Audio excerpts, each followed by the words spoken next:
준비하시는 하나님, 한번 따라해 주시면 감사하겠습니다. 준비하시는 하나님. 저와 여러분이 삶을 살다 보면 크고 작은 어려움들, 또 큰 어려움, 또 위기, 이런 것을 만나게 됩니다. 여러분, 위기라는 말, 그 의미를 여러분 잘 알고 계실 것입니다. 한자로 위기는 두 가지의 의미를 함께 가지고 있습니다. 첫 번째 의미는 정말 위험한 상황, 위험한 현실, 이것을 말하는 것이고, 기자는 기회의 기자입니다.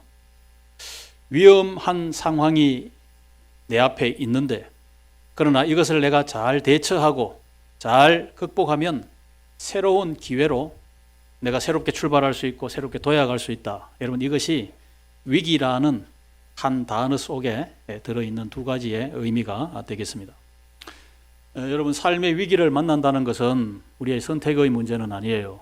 위기가 오면 우리는 다 위기를 맞이해야 합니다. 가정적이든 국가적이든 아니면 개인적이든 위기가 옵니다. 그러나 위기를 대처하는 내 삶의 자세, 위기를 대처하는 방법은 저와 여러분의 선택의 문제입니다. 어떻게 내가 위기를 대처할까? 자, 이것은 저와 여러분의 자세에 달려져 있다라는 사실입니다. 믿음의 조상이었던 아브라함에게도 삶의 큰 위기가 찾아왔습니다. 아브라함은 자신의 위기를 과연 어떻게 대처했는가? 자, 이것을 오늘 생각해 봄으로써 우리가 우리 삶의 어려움과 위기를 잘 극복해 갈 수 있는 그런 믿음과 지혜를 얻고자 합니다. 아브라함이 기적적으로 아들을 낳았는데 아들 이름이 뭡니까? 이삭입니다. 이삭. 왜 아들 이삭? 여러분, 자식이 다 사랑스럽지만 정말 사랑스러운 이 자식을 우리 한국 표현으로 눈에 넣어도 아프지 이런 말 잘 모르십니까? 자식을 왜 눈에 넣겠어요? 그만큼 그 부모의 그 애틋한 사랑, 이것을 여러분 그렇게 표현한 것입니다. 그런데 이 아브라함이 이때는 나이가 여러분 100세가 넘었어요. 100세가 넘은 노인 아브라함에게 하나님은 너무나 참 큰 시험, 큰 혹독한 시련을 맞이하게 되는데, 아브라함에게 어느 날 갑자기 내 사랑하는 독자 이삭을 번제로 바치라, 이런 말씀을 여러분 듣습니다. 여러분, 번제는 물론 하나님은 우리 사람의 어떤 제물을 받으시는, 인신 제사를 받으시는 분은 아니시지만 양을 죽여서 불로 태워서 자신의 죄를 용서받는, 여러분, 이 의식이 번제 의식입니다. 자기의 사랑하는 아들을 죽여서 불로 태워서 하나님께 드리라는 거예요. 번제의 제물로 드리라. 번제의 제물로 드리라. 이보다 더 큰 어려움이 어디에 있겠습니까? 두 가지의 선택이 가능하겠죠. 절망감에 사로잡혀서 그냥 하나님을 원망하거나 그냥 그 현실 앞에 그냥 나는 할 수 없다, 주저앉을 수도 있었을 것입니다. 또 한 가지는 도무지 이해할 수 없지만 자신의 이성으로, 자신의 경험으로, 자신의 생각으로 도무지 이해할 수 없는 명령이지만 여전히 끝까지 하나님을 신뢰하고 하나님은 약속을 이루시는 분이다라는 것을 끝까지 붙들고 나아가는 그런 순종의 길이 있었을 것입니다.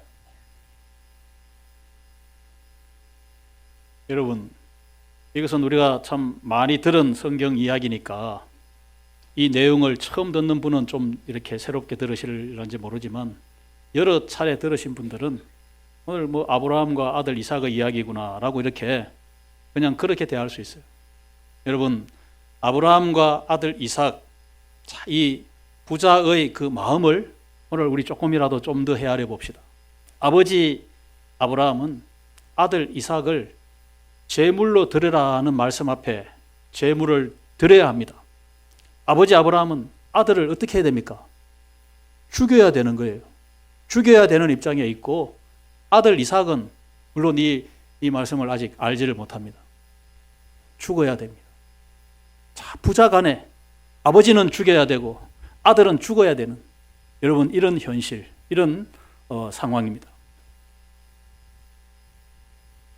아브라함과 아들 이삭과 또 아브라함이 종 2명을 데리고 번제하려면 나무도 필요하고 불도 필요하고 또 하나님이 지시한 모리아 산까지 가려면 며칠을 가야 하기 때문에 여기 3일 길이라 그랬어요.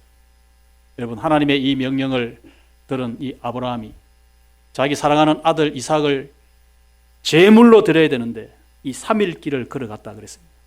여러분, 그 3일 길 걸어가는 가운데 아브라함의 그 심정, 아브라함의 마음이 어떻게 했겠습니까? 이 아들을 하나님께 드려야 된다, 죽여야 된다, 그 생각에서 잠시도 떠나지 못했을 것입니다. 여러분, 하나님이 내 죄를 용서하시기 위해서 하나님의 독생자를 십자가에 내어놓으셨다. 아브라함은 3일간 자식의 아들의 죽음을 생각했지만 하나님은 수천 년 동안 자신의 독생자의 죽음을 생각하시고 기다리신 분입니다. 우리가 하나님의 사랑을 너무나 쉽게, 십자가의 그 사랑을 너무나 지식적으로 여러분 그렇게 생각하거나 가볍게 생각해서는 아니 됩니다.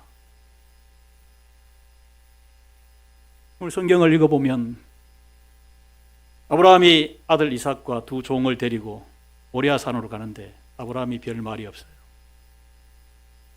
아마 성경학자들은 자기 아내 사라에게도 이 사실을 의논하지 않았다, 성경에는 말이 없다라는 이 내용밖에 없는데 아마 의논했으면 아내 사라가 막았을 것입니다.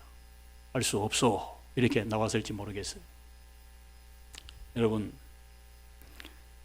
하나님이 독생자를 주실 때 이런저런 말씀을 하시질 않았습니다. 예수님이 십자가를 지실 때도 침묵하셨어요. 여러분, 부모가 자식을 위해서 희생한 거, 내가 너 때문에 죽을 고생했다 이렇게 낱낱이 자식들에게 말하는 부모님은 잘 계시지 않습니다. 그러다 보니까 자식들은 부모님의 그 고생을 잘 모르기도 합니다. 말씀이라도 하셨으면 더 알 텐데 부모님이 말씀을 하시질 않으세요. 사랑의 관계이기 때문에. 8절에 있는 말씀을 보면 아브라함이 이 번제할 어린 양이 어디 있냐라고 묻는 이 아들 이삭을 향하여서 하나님이 자기를 위하여 친히 준비하시리라. 아브라함이 갑자기 아들이 물었을 때 말을 혹시 실수했으면 어떻게 할까? 이것은 여러분, 아브라함이 대답을 정말 잘했다 이게 아니라 이것은 아브라함의 평상시의 믿음을 여기서 나타내고 있는 것입니다. 여러분, 우리 평상시에 말을 잘해야 돼요.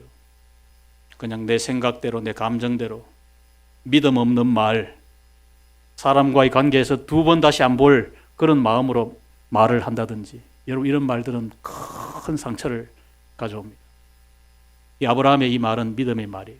하나님이 친히 준비하시리라. 믿음의 말이라는 거예요. 여러분, 믿음이라는 것이 뭡니까? 여러분, 왜 교회 다닙니까? 여러분, 왜 하나님 믿습니까? 내가 원하는 대로 다 이루어지기를 바라는 여러분 그 마음으로 여러분 신앙생활 합니까? 여러분, 그것은 참 믿음이 아닙니다. 믿음은 내 삶의 형편이 어떠하든지 하나님을 끝까지 신뢰하고 하나님의 약속을 믿고 이 길을 내가 순종하며 걸어간다. 그게 믿음의 길입니다. 내가 원하는 거 다 얻기 위해서 여러분 그렇게 교회 다니는 것 아니에요. 그러면 여러분 절간에 가서 비는 것과 무슨 큰 차이가 있겠어요? 믿음은 막연한 기대가 아닙니다. 잘 되겠지, 잘 되겠지. 하나님의 약속을 끝까지 신뢰하고 붙드는 이것이 믿음입니다. 우리가 그것을 아브라함의 말과 아브라함의 행동에서 우리가 분명하게 배우고 그것을 본받을 수 있기를 바랍니다.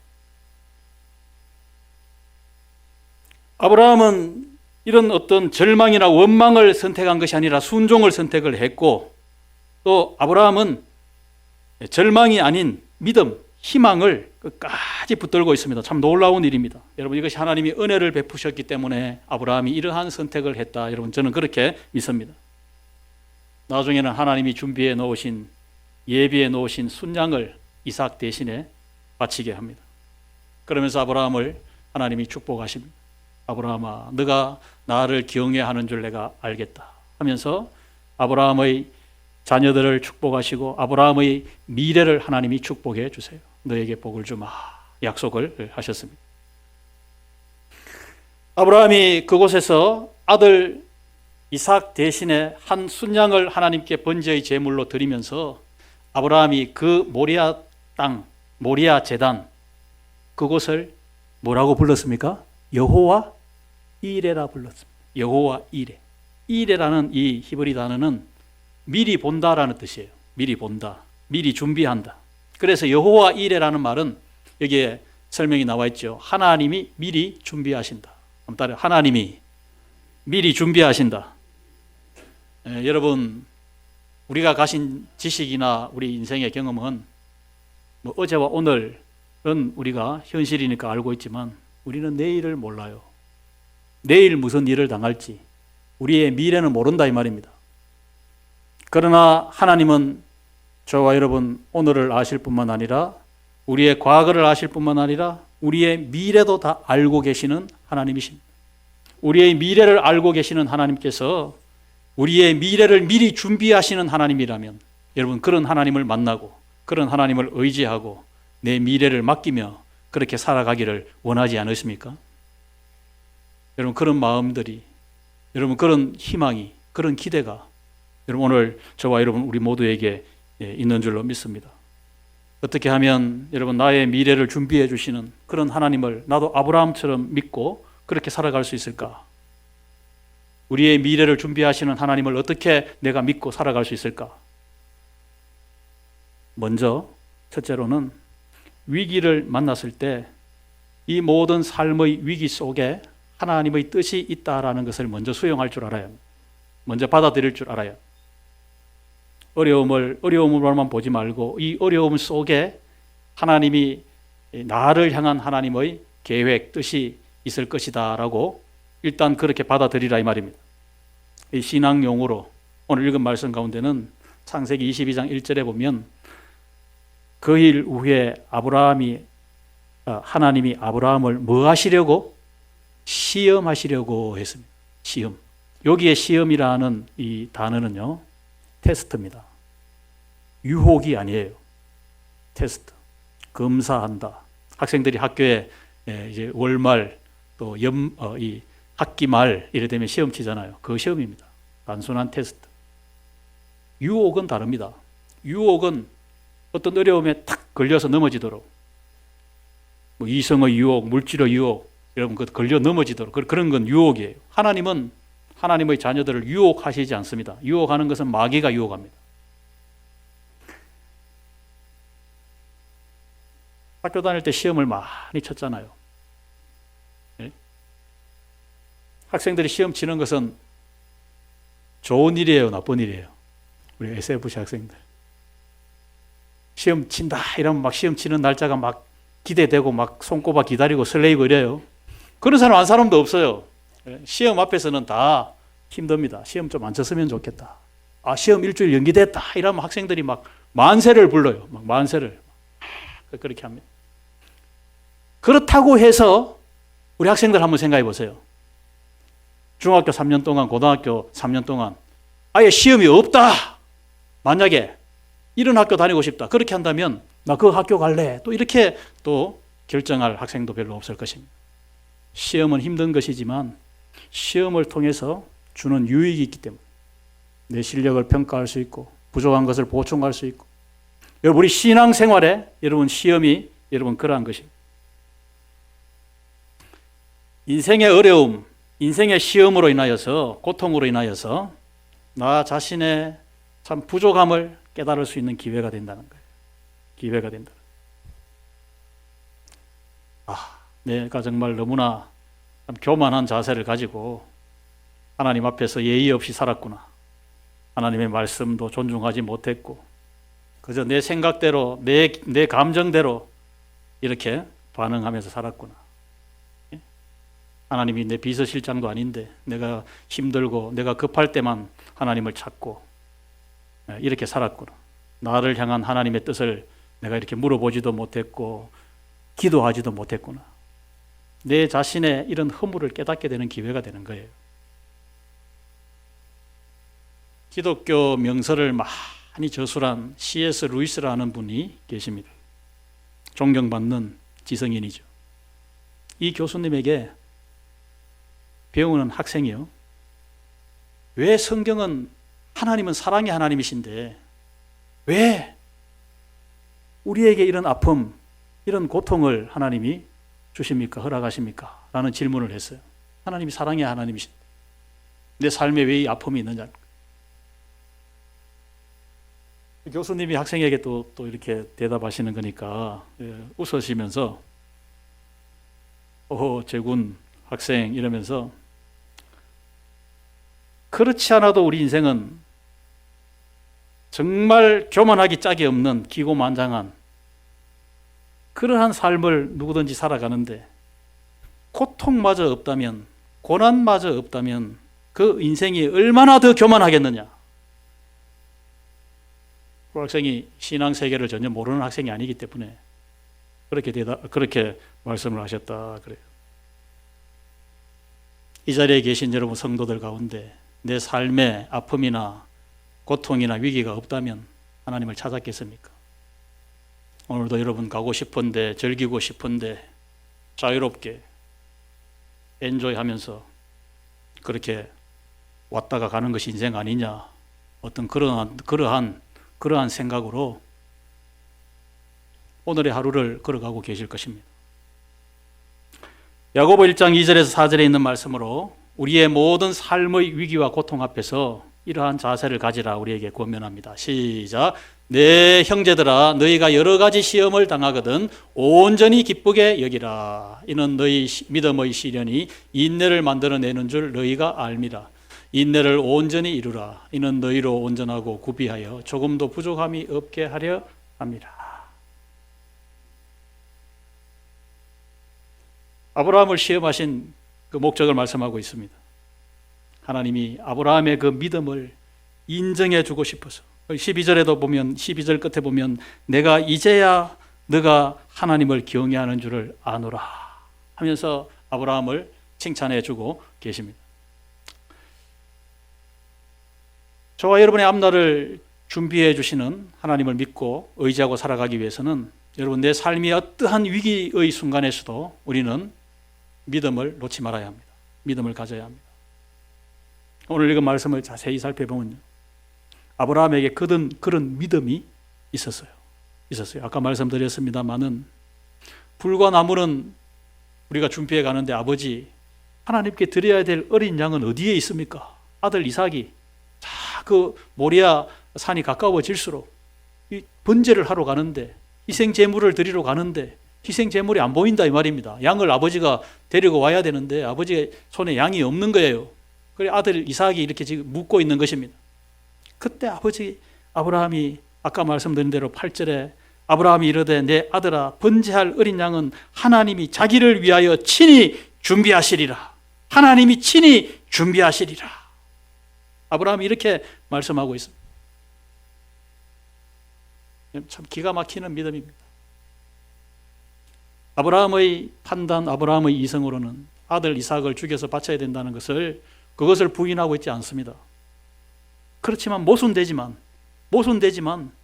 또한 아브라함은 아들 이삭을 통하여서 하나님이 만민이 복을 받게 해주시겠다는 그 약속 그 자체도 아브라함이 똑같이 믿고 있어요. 우리 인간적으로 생각해 보면 이게 모순이 되잖아요. 아들 이삭을 죽여서 바쳐야 되는데 만약에 죽여서 바치면 이 이삭을 통하여서 복을 주시겠다는 하나님의 약속이 그냥 끊어지는데, 이루어지지 않는데 어떻게 되는 것이냐. 오늘 그 말씀 가운데 여러분 모순되지 않고 아브라함이 믿음을 끝까지 붙들었던 그 참 중요한 증거가 나오는데요. 그게 바로 5절 말씀입니다. 5절 말씀 시작. 이에 아브라함이 종들에게 이르되 너희는 나귀와 함께 여기서 기다리라. 내가 아이와 함께 저기 가서 예배하고 우리가 너희에게로 돌아오리라. 모리아산에 지금 몇 명 가고 있어요? 설교를 잘 들었으면 아브라함과 이삭과 아브라함이 종 몇 명을 데려간다 했습니까? 2명을 더 데려갔습니다. 3일 길이니까 3일간 여행을 해야 되니까 뭐 음식도 필요했겠고 번제할 나무도 필요했겠고 이 종들이 다 들고 있는 거예요. 그런데 번제단이 가까워질 때 아브라함이 종들에게, 두 종에게 너희들은 여기서 기다리고 있으라 그랬어요. 그리고 내가 번제하고 너희에게로 돌아오리라. 5절 끝에 있는 말씀 보십시오. 우리가 너희에게로 돌아오리라. 아브라함 혼자 돌아온다는 말이 아닙니다. 아들 이삭을 번제로 드리면 이삭은 죽어야 되니까 아브라함 혼자밖에 못 오는데 우리가 너희에게로 돌아온다. 여기에는 이삭도 포함이 되어 있는 거예요. 그냥 하는 말이 아닙니다. 여러분, 아브라함의 믿음은 아브라함이 한 말을 통해서 우리가 확인해 보는 길밖에 없습니다. 우리가 돌아온다 그랬고, 이 돌아온다는 이 동사는요, 히브리 이 어법에는 우리는 뭐 주어에만 단수냐 복수냐, 나냐 우리냐 이렇게 나는 단수고 우리는 복수지 않습니까? 동사에도 단수 복수를 히브리에는 구분합니다. 그래서 여러분, 성경 언어 가운데 가장 정밀한 언어, 가장 과학적인 언어가 히브리어예요. 히브리어가 참 어렵습니다. 그래서 저도 신학교 다닐 때 히브리어 시간 되면 고대 히브리어를 공부해야 되기 때문에 이건 무조건 다 외우는 수밖에 없기 때문에 참 어려운, 히브리어만 없으면 좀 신학교 다닐 만한데 이런 말이 많이 돌았었어요. 돌아온다는 말은 복수입니다. 함께 돌아온다. 여러분, 아브라함이 그렇게 말했습니다. 아더 핑크라는 영국의 성경학자, 유명한 성경학자입니다. 아더 핑크 책은 정말 은혜 중심으로 주석을 한 책이기 때문에 저도 신학교 다닐 때 아더 핑크 책은 무조건 읽었습니다. 구약에도 많은 주석이 있고 신약에도 요한복음 같은 이런 책은 정말 깊이가 있어서 그것을 공부하고 청년들에게 나누면서 함께 큰 은혜를 그렇게 나눈 적이 있습니다. 아브라함은 적어도 내가 지금 이삭을 하나님께 바치지만 하나님은 이 이삭을 통하여서 복을 주심하고 약속하셨기 때문에 하나님은 그 약속을 절대로 깨지 아니하신다. 내가 이삭을 바칠지라도 하나님은 이 이삭을 다시 살려내실 것이다 라고 믿었어요. 아더 핑크라는 사람은 아브라함에게서 구약시대의 사람이지만 부활의 신앙이 여기에 보인다라고 그렇게 주석을 했습니다. 부활을 믿었어요. 생명 주신 분이 그 생명을 다시 살려내는 일은 왜 못하시겠느냐. 아브라함이 그렇게 믿은 거예요. 참 놀라운 믿음 아닙니까? 놀라운. 아브라함이 아들 이삭을 죽이기 위해서 칼을 빼드는 순간에 이 아브라함의 제수 초가 아닙니다. 하나님과 흥정하고 있는 게 아니에요. 칼을 정말 뺐습니다. 그때 하늘의 천사가 아브라함아, 아브라함아 이렇게 왜 부르면서 그 아이에게 손을 대지 말라. 그 아이에게 손을 대지 말라. 하나님께서 다급하게 부르실 때는 항상 2번씩 부르십니다. 혹시 인간이기 때문에 못 들을 수 있기 때문에. 여러분, 하나님은 그만큼 우리를 사랑하시는 분. 아브라함아, 아브라함. 11절에 보세요. 아브라함 이름 몇 번 부르셨는지. 2번 부르셨어요. 여러분의 삶 가운데도 하나님이 자꾸 여러분의 이름을 부르시면 하나님께서 나에게 주실 메시지가 있다 생각하시고 귀담아 들으십시오. 귀담아.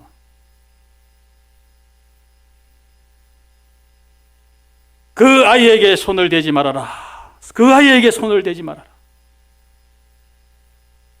아브라함이 돌아보니까 주변에 한 수장이 음매하고 있었어요. 그 수장을 대신해서 하나님께 드렸습니다. 그래서 이것을 하나님이 준비하신 모리아의 제단, 하나님이 한 순장을 준비하셨다. 여호와 이레라고 아브라함이 그렇게 이름을 불렀어요. 그 후에 하나님은 갈보리 언덕에 하나님의 사랑하는 독생자 예수님을 여기에 번제의 제물로 하나님은 준비하셨습니다. 준비하셨어요. 아까도 말씀드렸습니다만 아브라함은 3일만 자기 아들의 죽음을 생각했지만 하나님은 수천 년 동안 저와 여러분을 죄에서 우리를 살려주시려고 구원해 주시려고 수천 년 동안 자신의 아들의 죽음을 하나님은 생각하시고 기다리신 하나님이십니다.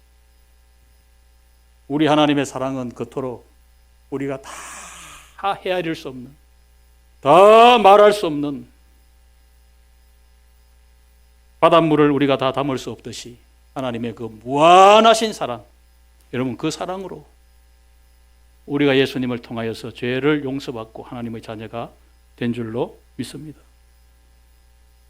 여러분의 현실이, 여러분의 현재의 삶이 참 고통스럽고 어렵고 길이 안 보이고 참 삶의 큰 위기라고 생각되는 그러한 삶에 내가 지금 부딪혀 있다 하더라도 여러분 이 어려움 때문에, 이 어려움을 통하여서 하나님께서 나에게 깨닫게 하시는 것이 무엇인가 라고 먼저 자신을 잘 살펴볼 수 있기를 바랍니다. 그러면서 하나님은 반드시 하나님의 약속을 믿고 믿음으로 하나님 앞에 나오게 되면 하나님은 내 미래를 준비해 주시는, 새로운 미래를 준비해 주시는 하나님이신 것을 믿고 여러분 그렇게 살아가실 수 있기를 바랍니다. 하나님께서 아브라함에게 아들 이삭을 진짜 죽이도록 하는데 목적이 있지 않아요. 그 테스트였다 그랬죠. 시험이었다 그랬잖아요. 하나님 이삭을 죽여서 뭐 하시겠어요? 하나님은 한 번도 사람의 이러한 인신 제사를 받으신 적이 없어요. 하나님은 그런 하나님이 아니에요. 아브라함의 순종을 보기 위해서 하나님이 그렇게 하셨다는 거예요. 아직도 여러분 하나님 앞에 순종하지 못하는 부분들이 있으십니까? 내 가정에 이 문제가 해결돼야 되는데 여러분 하나님 앞에 순종하지 못하는, 아직도 끊어버리지 못하고 있는 죄의 그런 연결고리들이 있습니까? 하나님 내 마음속에 이런 죄를 미워하고 죄의 고리를 끊어버릴 수 있는 그런 믿음, 그런 순종을 더해 주십시오라고 여러분 기도할 수 있기를 바랍니다. 하나님은 순종을 보기를 원하세요. 왜 번제를 드리라고 이렇게 했을까? 마지막으로 한번 생각해 보시죠. 이삭을 죽이지 말라 하나님 그렇게 말씀하셨는데 그냥 번제 안 드려도 내 죄가 사해졌다 이렇게 말씀하시면 될 텐데 왜 번제를 드리라고 했을까? 또 그리고 실제적으로 이삭을 죽이진 않았지만 그 옆에 있는 수량을 번제의 제물로 드렸잖아요. 여러분 우리 인간은 죄를 반드시 용서받아야 구원을 얻기 때문에 여러분 하나님은 그냥 내 죄가 없어졌다 그렇게 하시지 않습니다. 번제가 없이는 죄가 없어지지 않습니다. 그래서 이삭이 죽지는 않았지만 이삭 대신에 한 잘못 없는 수량이 대신 죽었어요. 여러분 죄가 없으신 예수님이 그냥 내 죄를 용서하시기 위해서 대신 죽어 주셨다 이 말입니다. 하나님은 독생자의 죽음이 없이도 우리의 모든 죄를 다 없애 주실 수 있는 그런 분이시겠지만 그렇게 하시지 않습니다. 아담과 하와가 죄를 지었을 때 하나님께서 그냥 너의 죄를 없는 걸로 하자. 여러분 그렇게 하나님이 하시지 않습니다. 그 죄를 가리울 때, 그 죄가 용서받을 때까지 그 죄는 그대로 있는 거예요. 그래서 여러분 예수님의 십자가의 보혈에 내 이 모든 내 이 마음이, 내 심령이, 내 삶이 깨끗하게 정결하게 씻겨지기 전에는 저와 여러분의 죄가 없어지지 않습니다. 시간이 간다고 또 나중에 죽어서 무덤 속에 관 속에 들어간다고 그 사람의 죄가 없어지거나 그런 거 없습니다. 그래서 여러분 구약에 보면 대제사장을 통하여서 1년에 한 번씩 양이나 손을 잡아가지고 양을 잡아서 그 피를 제단에 뿌리게 하고 그러면 그 양의 피, 그 비린 그 피 냄새를 그 죄를 속죄받는 사람이 제사장도 맡고 여러분 피 비린내가 얼마나 힘들겠어요. 온 그 제단 주변에 피 비린내가 그냥 아주 퍼져나갔습니다. 그리고 각을 떠서 불로 태웠습니다. 연기를 맡았고 그 불을 보았고 그 어린 양이 파르르르 몸을 떨면서 죽어가는 그 모습을 다 보게 했습니다. 그러나 이것은 구약의 하나의 형식이었고 매년 불완전한 제사였기 때문에 매년 반복해서 드려야만 했어요. 그렇지만 여러분 2000년 전 갈보리 언덕에 죄 없으신 하나님의 독생자이신 예수님이 십자가에 매달려 죽으셨을 때는 완전하신 제물이 되셨고 하나님의 아들이신 분이 저와 여러분을 위해서 대신 죽으셨기 때문에 반복적으로 십자가를 지시고 죽으셔야 되는 이런 게 아닙니다. 단번에 죽으심으로 우리에게 영원한 속죄의 그런 은혜를 베풀어 주셨습니다. 하나님이 예수 그리스도의 이 놀라운 재물을 하나님은 수천 년 동안 미리 준비하시고 아들의 죽음을 생각하시고 저와 여러분의 구원을 계획해 주셨다.